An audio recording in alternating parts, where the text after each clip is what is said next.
Vamos ler aqui, 1 Coríntios capítulo 15, versículo 22. Quem achou? Todo mundo achou? Se você não achou, leia aí no telão também, está o versículo, vamos ler. Verso 22. Porque assim como todos morrem em Adão, assim também todos serão vivificados em Cristo. Mas cada um por sua ordem. Cristo, as primícias, depois os que são de Cristo na sua vinda. Depois virá o fim, quando tiver entregado o reino a Deus, ao Pai, e quando houver aniquilado todo o império e toda a potestade e força, porque convém que reine até que haja posto a todos os inimigos debaixo de seus pés. Amém? Vamos orar? Pai, nós queremos te pedir, fala conosco, através da sua palavra. Meu Deus, usa a nossa vida aqui hoje, pelo poder do Senhor, em nome de Jesus, fala conosco, em nome de Jesus. Amém. Podem se assentar. Desocupem as mãos e louvem a Jesus, batendo palmas e dando glórias.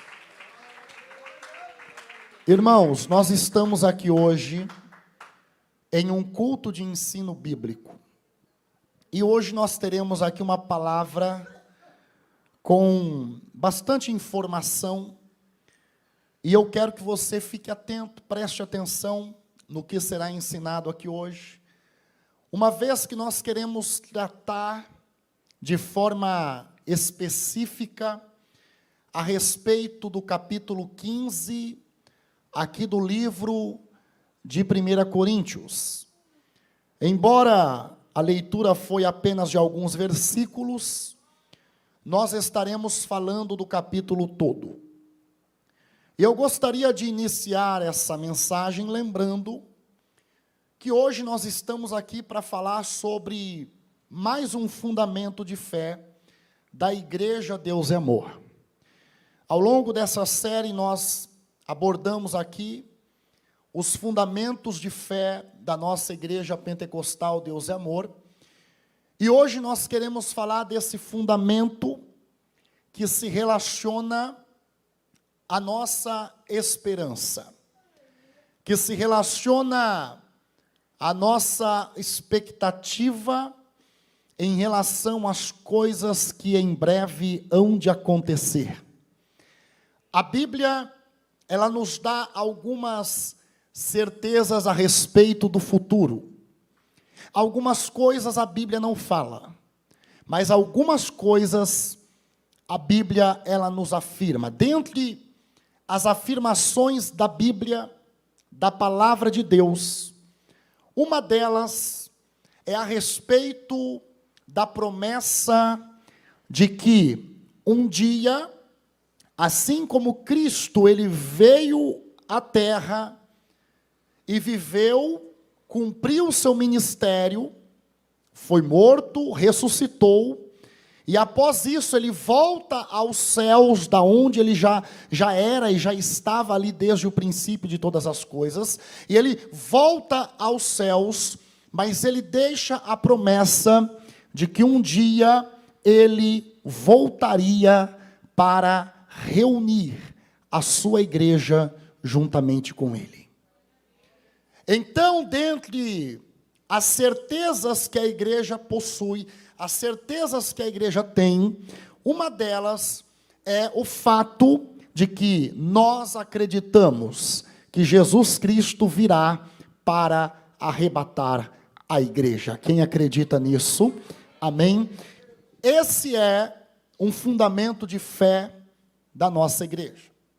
Agora, falar a respeito da volta de Jesus inclui também falar a respeito de outros temas, de outras questões, porque nós sabemos que o mundo ele vive, e nós já ouvimos pessoas falarem isso a respeito de nós termos algumas certezas na vida, e existe até alguns ditados que dizem: a única certeza que todo mundo tem é que um dia vai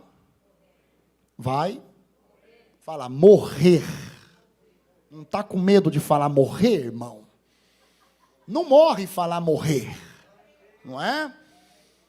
E quando a gente ouve isso, a princípio nos parece algo muito certo, nos parece algo muito correto, porque de fato, irmãos, quando olhamos para a realidade humana, nós podemos dizer que a morte, ela passa e ela alcança a todos, não é? Nós temos algumas convicções e algumas certezas, e nós podemos sim dizer que um dia a morte, ela vai alcançar a todas as pessoas. Os irmãos me perdoem por esse probleminha no som aqui.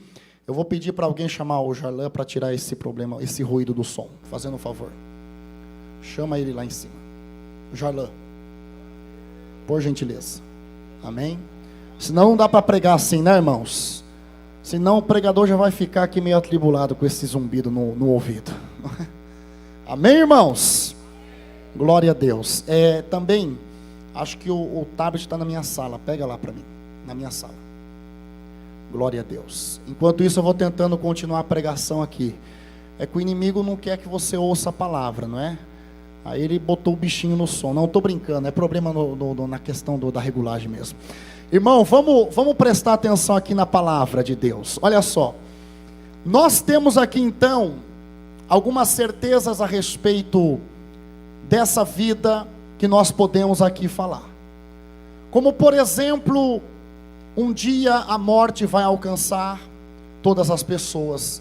Nós podemos afirmar que esse fato, essa realidade, ela não pode ser mudada, ela não pode ser alterada.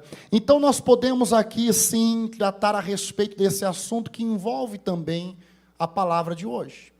Não só falar a respeito da questão da volta de Cristo, mas falar também como que isso se resolve, como que isso lida com a questão da morte.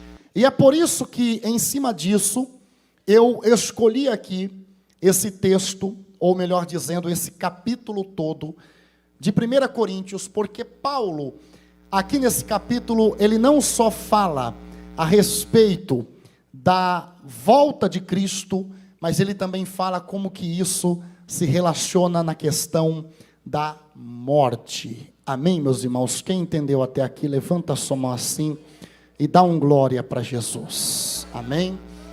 Olha só, essa palavra, esse capítulo que nós estamos aqui citando, ele tem relação com um problema que a igreja de Corinto estava enfrentando, ok?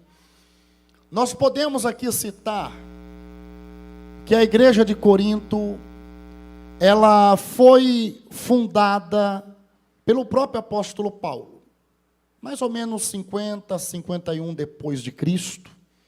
O apóstolo Paulo foi um dos grandes evangelistas. Na verdade, ele foi o grande missionário da igreja primitiva. E na sua segunda viagem missionária, passando pela cidade, Paulo, ele instituiu a igreja primitiva. Ou melhor dizendo, a igreja de Corinto, ok? E quando essa igreja ela foi colocada ali pelo apóstolo Paulo, depois disso Paulo ele parte para outras viagens, e quando Paulo parte para outras viagens, a igreja de Corinto ela continua ali, localizada naquela cidade. Entenda que a cidade de Corinto, ela sofria muito com alguns problemas, não é? Que eram problemas comuns de toda a nação grega, não é? Problemas comuns ali entre os gregos. Dentre esses problemas, nós tínhamos ali a questão da prostituição, por exemplo. A prostituição na Grécia antiga era quase que algo normal. Eram utilizados, a prostituição era utilizada ali em cultos pagãos. Por exemplo, a deusa mais importante ali da cidade de Corinto era a deusa Afrodite, uma deusa totalmente relacionada com a sensualidade, com a prostituição como um todo. Então, a gente vai ver questões como essa tendo dentro da igreja de Corinto. Problemas relacionados a essa parte sexual. Tínhamos também na igreja de Corinto problemas relacionados ao convívio entre os irmãos. Havia ali facções dentro da igreja. Sabe o que é facção dentro da igreja? Grupinhos, não é? Quem já ouviu falar de grupinhos dentro da igreja? Já ouviu falar? Ainda bem que no nosso meio não tem mais. Mas lá tinha. Não tem, né? Está repreendido, não é, meus irmãos? Até porque, como Paulo explica e ensina, Cristo não está dividido. E se Cristo não está dividido, a igreja não pode estar dividida também. Não somos vários grupinhos, somos um corpo, o corpo de Cristo aqui na terra. Mas a igreja de Corinto enfrentava também problemas como esse. Além disso, a igreja de Corinto também lidava com problemas na questão da bagunça na hora do culto. Sabe, cultos bagunçados, não tinha hora para acabar, não tinha hora para iniciar, sabe? Culto começava, não acabava mais, aí os irmãos falavam, não, é que o Espírito Santo está falando, tem que deixar falar, não é? Tem pessoa que fala isso, não, ó, irmãos, estou acabando o culto meia-noite, mas é porque foi Deus, coloca a culpa em Deus, não é? Aquele culto bagunçado, um querendo profetizar e falar mais alto que o outro, um estava orando para ministrar a oração, o outro queria orar mais alto com quem estava orando, não é? Então, aquela bagunça total na igreja, o uso totalmente errado dos dons, e Paulo vai ter também que corrigir essa questão dentro do culto, né? O culto faltando ordem, e Paulo vai tratar desse ponto. E nós também temos aqui questões relacionadas à Santa Ceia. A Santa Ceia da igreja de Corinto estava perdendo o propósito, estava perdendo o sentido, e aí Paulo, ele vai tratar a respeito do propósito, do sentido da Santa Ceia. E no capítulo 15, aonde nós chegamos então ao ponto que nós trataremos aqui, a igreja de Corinto estava sofrendo com uma questão que era comum entre os gregos, entre o entendimento dos gregos, que vinha ali por parte dos filósofos famosos que viveram no período da antiguidade, até anterior a Cristo, como Platão, por exemplo.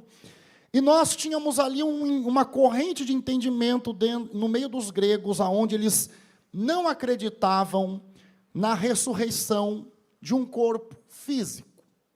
Então, para os gregos, era muito fácil acreditar na existência da alma e numa vida por meio da alma que se continua após a morte da pessoa, mas eles tinham dificuldade em acreditar que o corpo de uma pessoa, uma vez que ele morria, ele poderia voltar à vida, ok? Eles tinham essa dificuldade. Eles até acreditavam numa vida eterna, mas duvidavam que o corpo fazia parte disso, porque para eles era exatamente o corpo que impedia a alma de acessar essa eternidade. Então, para eles tinha que haver uma separação, o corpo ficava aqui, se desfazia na terra, e a alma, ela seguia o seu caminho na eternidade. Mas, nós sabemos que não é esse o ensinamento do Evangelho.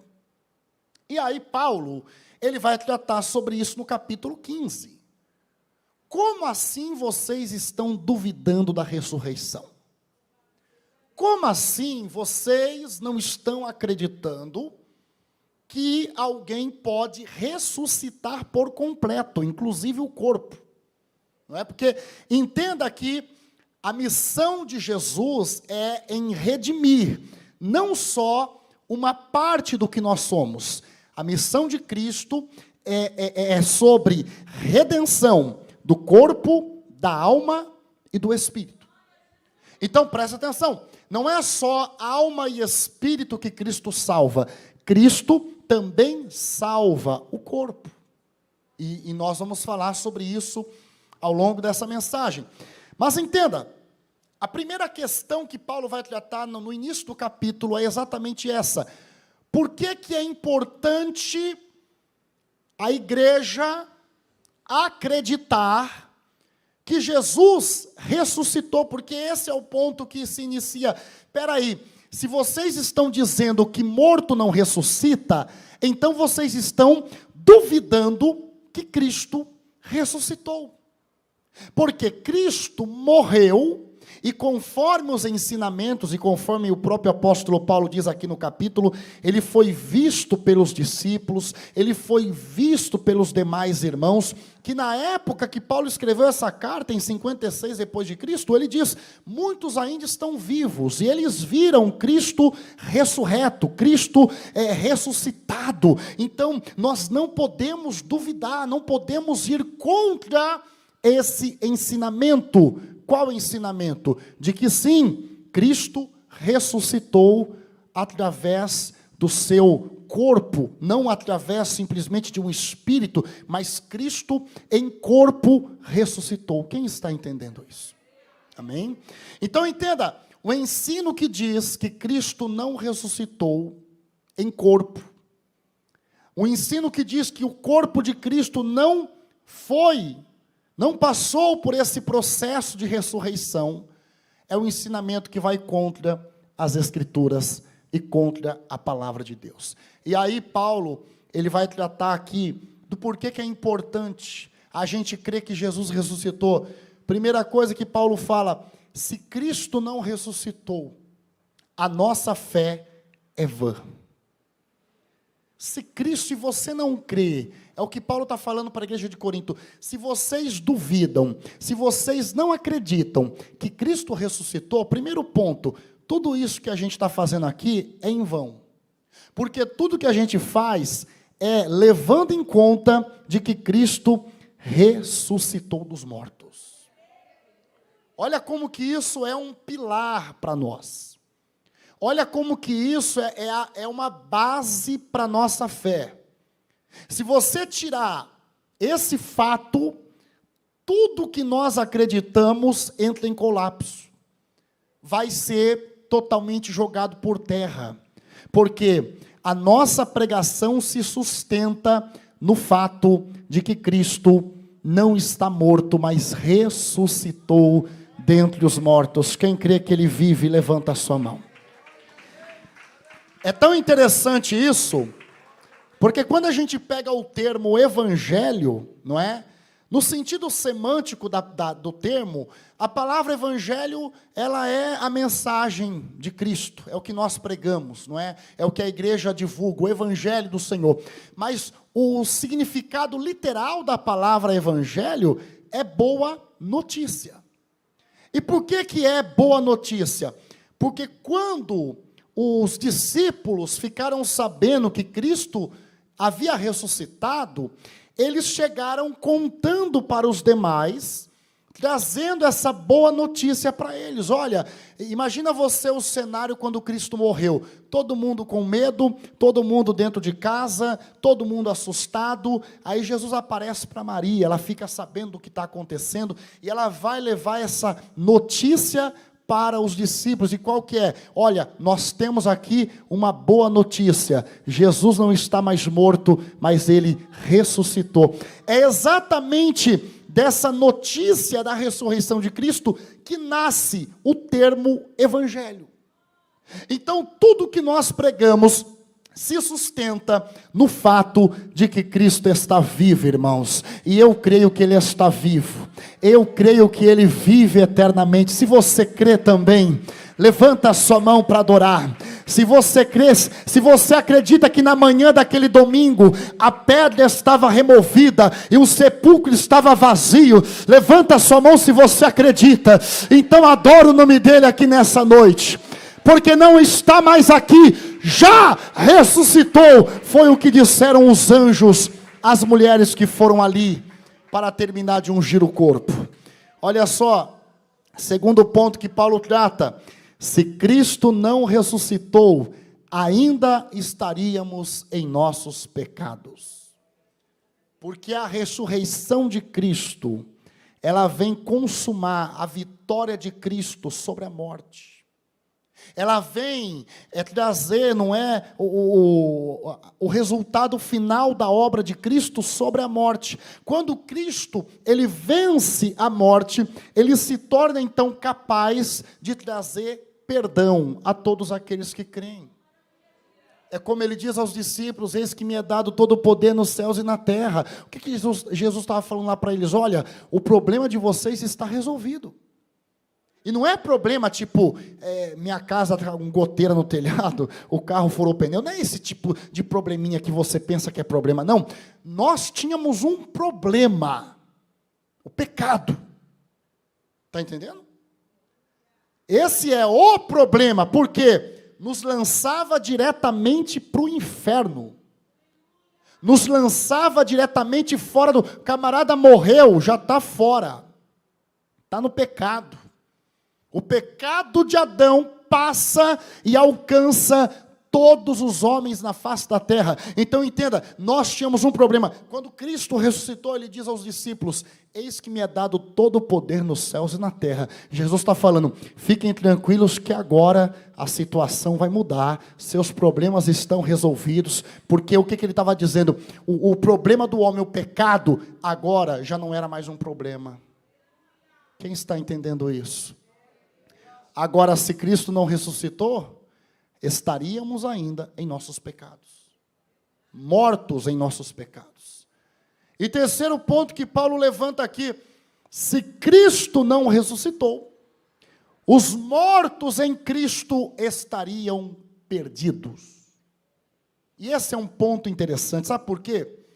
Porque, irmãos, entendam, nós sabemos que enquanto vivemos aqui, estamos sujeitos à morte. Embora a gente não goste de morte, não queira morrer, e não gosta nem de ir em velório. Quem gosta de ir em velório aqui? Ninguém gosta, né? Graças a Deus. Eu não gosto. Ninguém gosta. Não é? A gente, Deus me livre, mas a gente sabe que o fato é que um dia a morte chega. A morte chega. Mas o ponto do Evangelho é que até para os crentes que morrem, existe esperança. Porque a gente sabe que é uma separação momentânea, porque a gente crê que os mortos vão ressuscitar.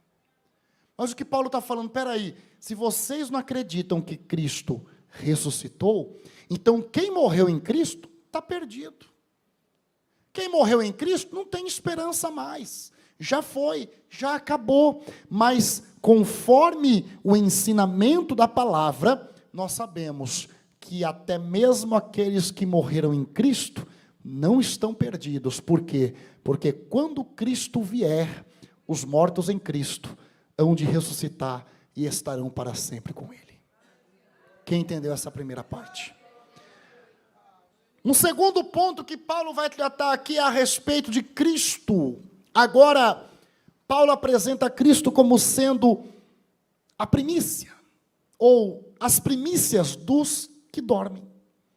E é interessante falar sobre isso, porque nós falamos a respeito até agora do fato de que Cristo ressuscitou, do fato de que Cristo não está mais morto, mas Ele está vivo, e que o Evangelho se sustenta nessa certeza, nessa convicção. Mas o ponto que eu quero levantar aqui agora é como a ressurreição de Cristo tem poder sobre nós E como que isso afeta a nossa vida de forma direta? Porque, como eu estou dizendo a vocês, até mesmo os que morrem em Cristo, você que perdeu um ente querido e essa pessoa era salva, essa pessoa era de Cristo, fique tranquilo, porque você vai encontrar essa pessoa na glória do Senhor. Você vai rever essa pessoa na glória do... Não é todo mundo, não, porque tem pessoa que é assim também, né? Todo mundo vai estar no céu. Não, irmão, não se iluda. A Bíblia não diz isso. A Bíblia diz que os que são de Cristo vão ressuscitar com Ele. Quem está entendendo isso aqui? Amém? Ah, mas fulano era bonzinho, foi para o céu. Quem falou que bondade leva para o céu? Não está na Bíblia isso. Então entenda, os que são de Cristo vão ressuscitar. A morte tem poder sobre o corpo daqueles que são de Cristo apenas até o momento em que Cristo voltar para reunir o seu povo. Agora, como que nós podemos ter essa convicção? Qual a lógica da questão? Primeiro ponto que Paulo fala, olha, assim como a morte veio por Adão, a ressurreição dos mortos veio por Cristo. Quem aqui foi afetado pelo pecado de Adão? Quem foi afetado? Todo mundo, correto? Ou alguém aqui nasceu puro, santo, e pecou depois? Não. Todos nós já viemos a esse mundo, nessa natureza caída de Adão. Por isso que Jesus não vem da linhagem de Adão. Jesus, você sabe que a concepção de Jesus não foi natural. Não teve um homem, não é? Foi o próprio Espírito Santo que gerou Cristo no ventre de Maria. Porque Cristo não carregava a marca do pecado original de Adão. Agora, eu e você carregamos. E quando nós falamos disso, nós falamos sobre algo que vem de Adão e passa por todas as pessoas, mas assim como a morte veio por um homem, a ressurreição dos mortos também veio por um homem, Jesus Cristo. Quem acredita nisso? E olha só, assim como você morre em Adão, assim como você morre por conta do que é real, não é? Deus falou para Adão, no dia que você comer do fruto, você certamente vai morrer, e isso se cumpre sobre todas as pessoas na face da terra. Mas assim como você morre em Adão, se você tiver fé em Jesus, você vai ressuscitar, caso quando Ele voltar, você esteja morto. Olha só, quem está entendendo isso, levanta a mão. Segundo ponto que Paulo trata a respeito de Cristo ser a primícia dos que dormem, olha só. Cristo, como primícia dos que dormem, entenda bem, o que era a primícia para Israel. A primícia ou a colheita dos primeiros frutos era a garantia da colheita. Entenda, ninguém parava só na primícia, vinha a primícia e depois vinha... Vinha depois a colheita. Primeiro eram as primícias que eram apresentadas ao Senhor, a primícia que era consagrada ao Senhor, e depois a primícia vinha o quê? A colheita. Cristo é a primícia dos que dormem, a Bíblia está dizendo, nós somos a colheita. Quem dá um glória a Deus por essa palavra? Olha só que coisa linda. A Bíblia está dizendo que assim como Cristo foi a primícia, ou seja, Ele foi o primeiro, foi a primeira parte, mas não para só na primícia, porque depois da primícia tem a colheita. Então, assim como Deus ressuscitou Jesus dos mortos, Ele também vai ressuscitar todos aqueles que são de Cristo na vinda do seu reino. Você pode dar um glória a Deus aqui? Amém, irmãos? Glória a Deus. Olha só, Cristo... então é o primeiro a ser contemplado com a ressurreição. Mas após Cristo, na sua vinda, também todos os que são dele. Agora, se tratando a respeito do contexto de Corinto, entenda, havia a dificuldade, como eu disse a vocês, por parte dos gregos, de acreditar que o corpo ressuscitaria. Então, Paulo ele explica também como será a ressurreição do corpo. E aí, a pergunta, como que vai ressuscitar? Vai ser o mesmo corpo? O que aconteceu com aquele corpo? Como que vai ser? E Paulo diz, olha, não dá para ser o mesmo corpo. Porque, eu gosto dessa explicação que Paulo dá, o corpo está relacionado com o ambiente que ele vive. Ele é preparado para estar no ambiente que ele habita, ou seja, os peixes têm os seus corpos, os animais têm os seus corpos, a gente sabe que o corpo, ele vai estar adaptado ali à realidade, não é? Você vai ver um urso polar, ele tem ali muitos pelos que o aquecem, porque o ambiente que ele vive é um ambiente de frio, e aí você vai e conhece um outro animal, que já não precisa ter tanto pelo assim, e o que Paulo está dizendo? Cada ambiente tem o seu tipo de corpo. Assim é também com as coisas espirituais. Se nós estamos falando de um ambiente celestial, um ambiente que não é esse mesmo ambiente aqui, não é um ambiente corruptível, não é um ambiente que perece, não é um ambiente que acaba, então o corpo que vai para lá não pode ser o mesmo corpo que a gente tem aqui. Porque esse corpo aqui é corruptível, esse corpo aqui se machuca, ele se fere, não é? Ele fica doente, ele fica enfermo, e dá dor na junta, não é? E dá problema no sangue, e é tanta coisa que esse corpo aqui tem de problema. Sim ou não? Então Paulo está dizendo, na ressurreição, é óbvio que nós teremos um novo corpo, um corpo totalmente novo. E aí Paulo dá o exemplo. Se nós temos hoje um corpo semelhante ao de Adão, ok? Adão tinha um corpo assim como eu e você temos um corpo aqui. Só não me pergunte se Adão tinha um umbigo, que eu não vou saber te responder essa. Mas provavelmente não. Mas o corpo era semelhante, ok? Assim como nós temos um corpo semelhante ao de Adão e morremos em Adão, se nós vamos ressuscitar como Cristo ressuscitou, o nosso corpo será semelhante ao de Cristo. Entendeu? Então o que Paulo está falando? Se nós estamos aqui vivendo essa vida e presos às consequências do pecado de Adão, temos um corpo semelhante ao de Adão, quando nós formos alcançados pela ressurreição dos mortos, então quer dizer que nós teremos também um novo corpo semelhante ao corpo glorificado do nosso Senhor Jesus. Se você crê, levanta a sua mão para adorar o nome dele. E aí, minha irmã, acabou dor na coluna, hérnia de disco, bico de papagaio, nunca mais. Quem pode dar um glória a Deus? Que, não é? Essa dor que você tem no joelho, irmão, vai acabar tudo. Esse problema que você tem aí, esquece tudo isso, porque na glória do Senhor teremos um corpo glorificado. Glória a Deus por isso. E olha, a questão continua, porque Paulo agora trata também a respeito dos que estiverem vivos. E Paulo fala, olha, tem aqui um mistério, tem um segredo, nem todos nós dormiremos. Nem todos nós dormiremos até que Cristo venha.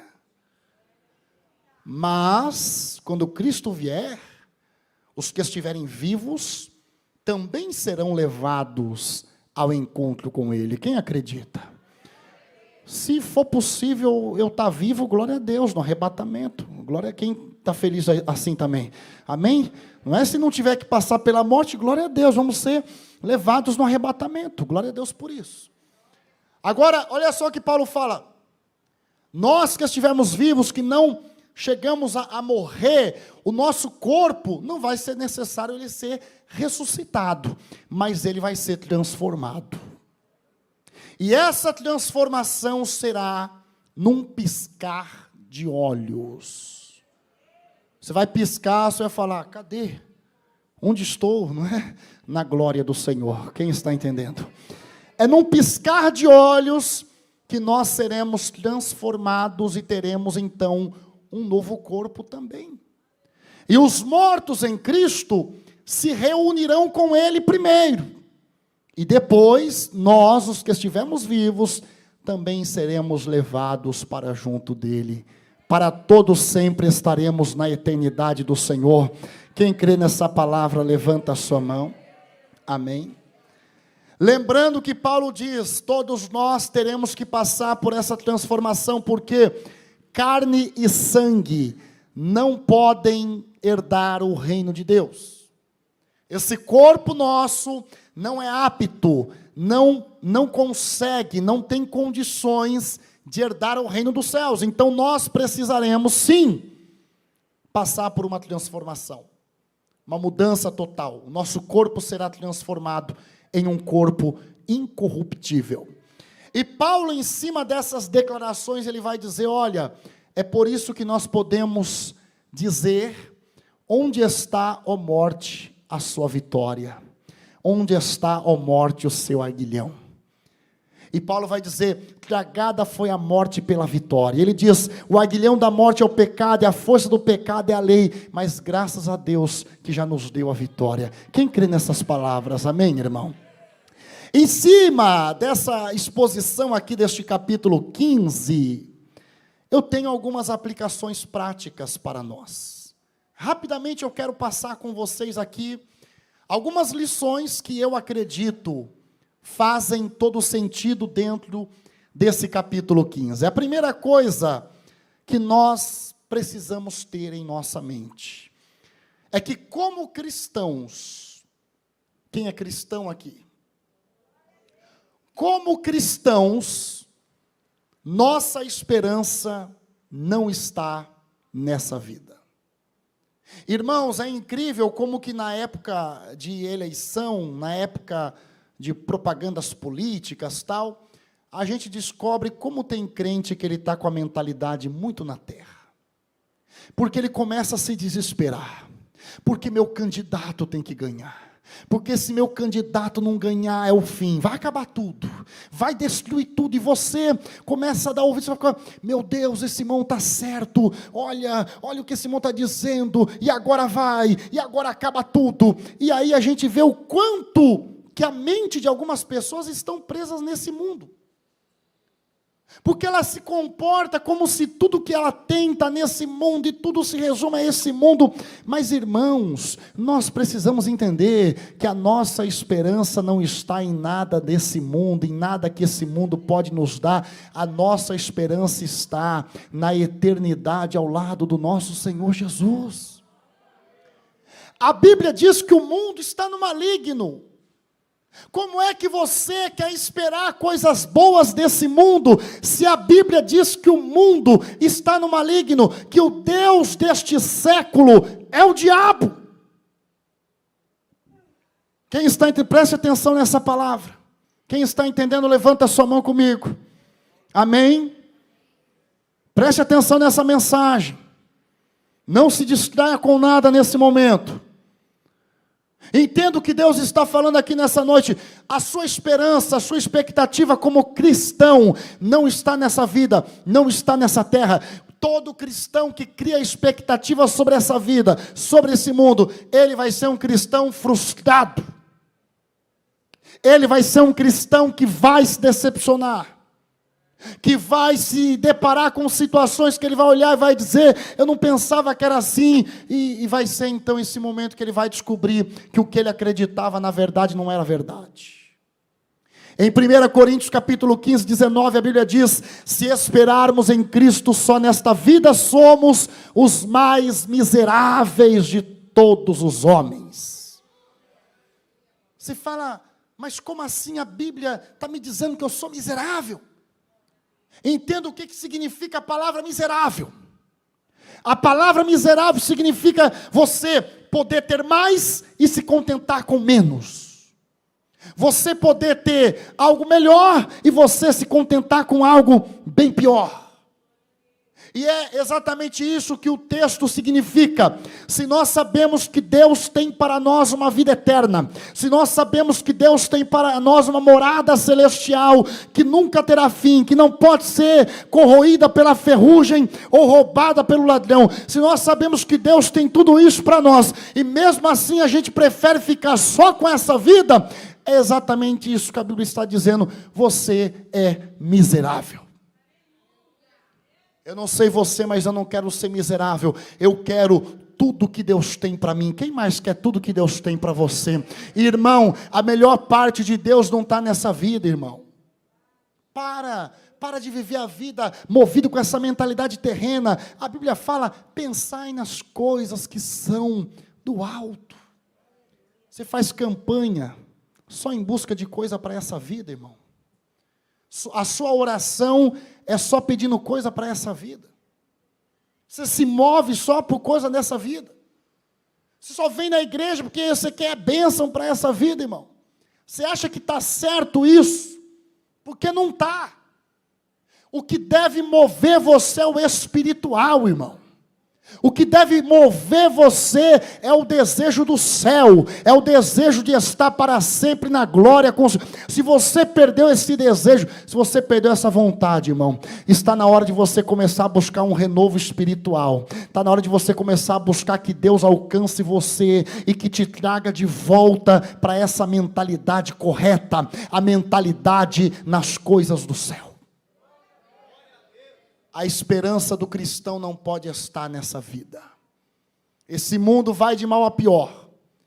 É só você abrir a notícia todo dia, vai ter uma notícia pior que a outra. Vai ter uma coisa pior que a outra. Uma doença nova que surgiu, uma guerra nova que começou, uma nova corrupção no meio do governo, um novo imposto que foi criado, e por aí vai, daí para pior.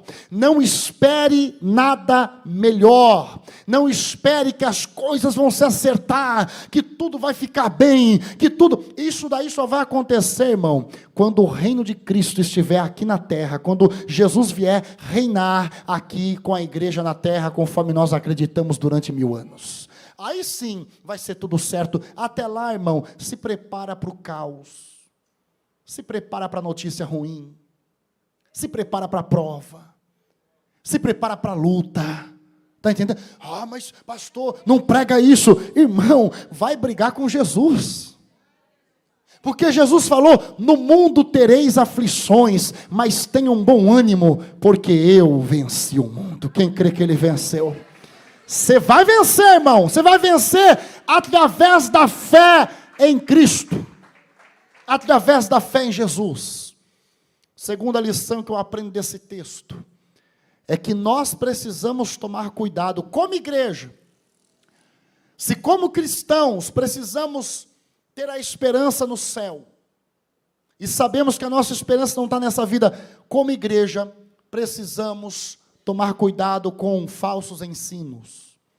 Porque o que estava acontecendo aqui com a igreja de Corinto, ela estava dando ouvidos a ensinamentos contrários à Bíblia, que questionavam a ressurreição do corpo, que questionavam a ressurreição dos mortos. E aí Paulo vai dizer, não se deixe levar por esse caminho, porque as más conversações corrompem os bons costumes. A igreja do Senhor tem que saber muito bem o tipo de ensinamento que ela está recebendo. O apóstolo Paulo diz em Gálatas 1:8, que ainda que um anjo do céu venha e anuncie outro evangelho, que ele seja maldito. O que Paulo está dizendo aqui, não importa quem seja, não, mas aquele pregador que pregou aquela heresia, ele expulsou demônio, ele curou o enfermo, ele revelou até o número do CPF e a data de fabricação do carro da pessoa, ele é bom, irmão, nada disso pode te impressionar mais do que aquilo que está escrito na palavra de Deus, porque o que está escrito pode ser recebido como verdade, o que não está escrito, você tem que questionar. É um ensinamento, compare-o com a Bíblia. Não, mas eu não posso blasfemar do Espírito Santo, porque o profeta falou. Meu irmão, você não vai blasfemar do Espírito Santo se você estiver utilizando a própria palavra inspirada pelo Espírito Santo para confrontar a heresia ou o falso ensinamento que está sendo dado. E não se engane, nós vivemos tempos trabalhosos, porque por meio da internet, o que mais tem na internet é falso profeta pregando heresia. É um monte de gente que diz que é profeta e você abre as redes sociais, dá até medo. É camarada pedindo pix, é pessoa no monte orando e olha, manda aqui o pix para eu fazer aqui a oração por você. E tá lá um bando de gente que não lê a Bíblia nos comentários. Ora por mim, me apresenta. Irmão, vai ler a Bíblia, vai dobrar seu joelho na madrugada, vai buscar a Deus você. Para de ficar dando ouvido para esse bando de falso profeta que tem por aí. É um monte de pregação sem pé e sem cabeça. É um monte de pregação colocando um contra o outro. E olha, fulano vai puxar seu tapete. E olha, estão conspirando contra a sua vida. E até parece que o mundo gira em seu redor. E até parece que todo mundo está querendo matar você. Já pensou? Todo mundo quer tirar minha vida. E ela nem está lembrando de repente. Não, querem me matar, pastor. Querem me derrubar. Calma, irmão, que neura é essa? Você está ficando meio mexido. Sua mente está ficando perturbada. Para de achar que todo mundo quer ser o mal. Para de achar que na igreja todo mundo é meu. Não é mais irmão, é inimigo. É inimigo. Tem que tomar cuidado com esses irmãos, porque eu fui revelado pelo Espírito Santo. O profeta falou que via serpentes. Era ele a serpente. Está na hora da gente começar a ser mais sábio, irmão. E sabe por que isso acontece? Porque o povo não lê a Bíblia. E não gosta de Bíblia. E se o pastor fica pregando aqui muito tempo, as pessoas já começam a se incomodar. Alguns levantam, vão no banheiro, a bexiga enche, dá sede, dá vontade de conversar. E começa-se a olhar no relógio, e esse pastor não para mais de pregar. Alguém manda o pastor parar. Mas se fosse revelação, os irmãos até gritam, não é? Revelação. Revela eu, revela eu, revela eu. Revela aqui meu RG. Irmão, para que isso? Revela aqui o número do meu sapato. Qual a finalidade, irmão? Parece até piada, mas acontece. Parece até brincadeira, mas acontece. Eu estou falando aqui sobre a igreja questionar os ensinamentos, para a gente impedir que heresias tome conta da igreja. Para a gente impedir que falsos profetas ganhem voz em nosso meio. Sabe por quê? Porque a partir do momento que a igreja questiona, a igreja ela é crítica, não é? Ela quer saber se está na Bíblia. Ela não vai dar voz para qualquer um. Ela vai saber discernir e ouvir a voz do Senhor Jesus, porque quem é ovelha dele, ouve a voz dele, e reconhece a voz dele, e sabe quando a voz não é dele. Mas como saber qual é a voz de Jesus? Lendo a Bíblia. Mais uma lição que eu aprendo aqui. É que como seres humanos, eu falei como cristãos, falei como igreja, e agora, como seres humanos, nós não podemos temer a morte. Porque a morte não é o fim. Amém, irmãos? Você fala, mas pastor, todo mundo tem medo da morte. Todo mundo não quer morrer. Tudo que as pessoas fazem, trabalham e investem é para não morrer. As pessoas querem cada vez mais segurança para não morrer. Tudo é para não morrer. Porque as pessoas não querem morrer. E ok, nós também não queremos morrer. Mas o ponto aqui é a maneira que a gente lida com a morte. É o medo que algumas pessoas têm de morrer. Isso não se encaixa para nós que temos esperança em Cristo. Porque embora não queremos esse dia, não desejamos esse dia, mas nós também sabemos que a morte não é o fim de todas as coisas. Olha só o que João 5,24 diz, Jesus falando, na verdade vos digo, que quem ouve a minha palavra e crê naquele que me enviou, tem a vida eterna, e não entrará em condenação, mas passou da morte para a vida.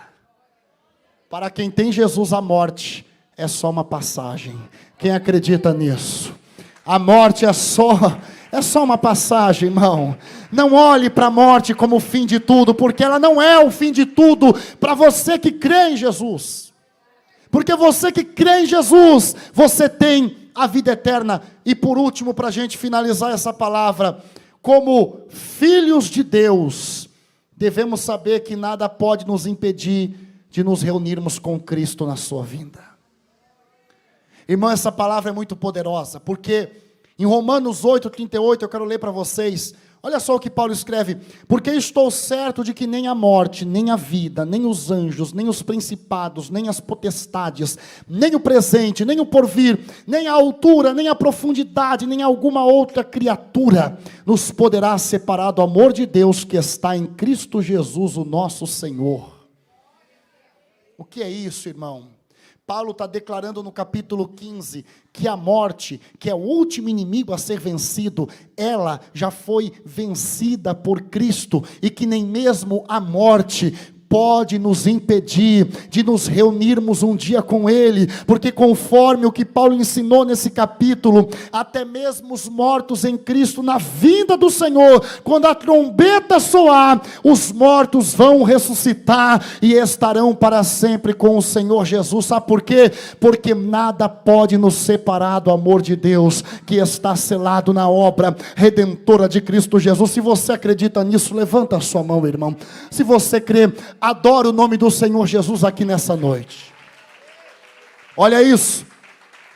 Nada nos separa do amor de Deus. Olha para essa pessoa que está do seu lado e diga: nada te separa do amor de Deus. Fica de pé. Fica de pé. Nada te separa do amor de Deus. A única pessoa que pode separar você de Deus, essa pessoa é você mesmo. Se você largar a sua fé, se você não manter a sua confissão até o final, se você não perseverar no caminho do Senhor. Mas quem aqui está disposto a perseverar até o fim? A manter firme a sua confissão, a manter com firmeza a sua fé em Jesus. Aconteça o que acontecer, irmão. Pode ser doença, pode ser o que for. Não precisa nem me falar o tipo do problema, porque a Bíblia está dizendo, não importa o tipo do desafio, o tipo do problema, esse problema não pode te separar do amor de Deus. E se nada te separa do amor de Deus, irmão, a vitória é sua em nome de Jesus. Você crê? Fazer uma oração. Pai, no nome de Jesus nós te damos graças. Obrigado, Senhor, por essa palavra. Graças nós te damos, ó Deus. Continua falando ao coração de cada pessoa aqui. Continua, meu Deus, alimentando a fé de cada